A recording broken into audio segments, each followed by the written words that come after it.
Military Strategies and New Technologies by James, Jack, Owen, and Will. How did the military strategies and new technologies of both armies impact the outcome of the American Revolution? The British used many different tactics and formations. Some of the formations consist of scouts, skirmishers, light infantry, regular infantry, line units, and bayonet charges. Some of the tactics consist of hiring Hessians, which arrived on August 15, 1776 with 30,000 strong. They trained and prepared for months. The Continental Army enlisted 30,000 Americans. Citizen soldiers consisted of farmers, tradesmen, and clerks. The soldiers proved they were far inferior to the British Army. Frederick William was an American military officer that was removed from his previous leadership positions because he was openly gay.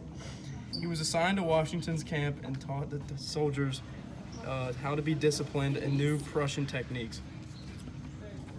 Smallpox was present all throughout the Continental Army. Washington said, "We should have more to dread from it than the sword of the enemy."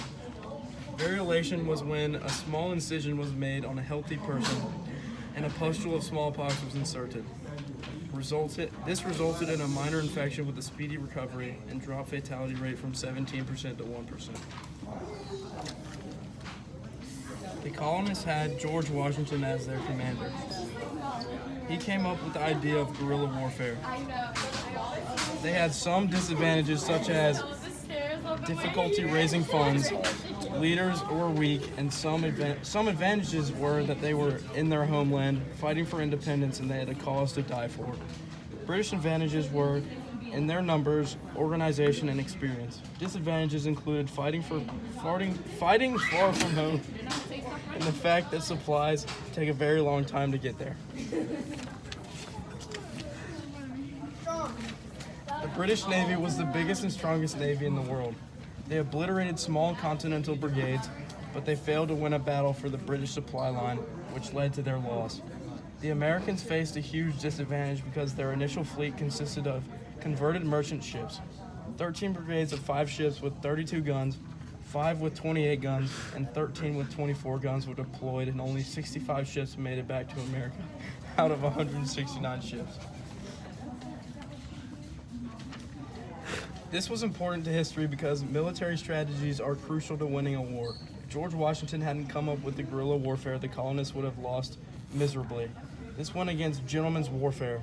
The smallpox disease also caused problems for the Continental Army because it weakened them.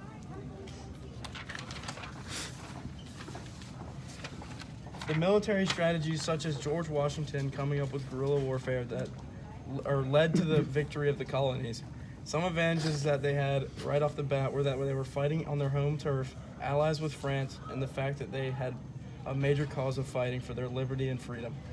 The colonies defeated the British using smart tactics and some military strategies. Also, the variolation against smallpox resulted in new ways to fight diseases that were used in later wars. In conclusion, military strategies had a magnanimous effect on the outcome of the American Revolution.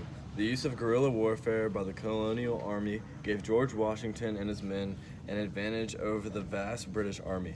The stray from the traditional gentleman's warfare was unheard of and unexpected by British forces. Thank you. Have a great day.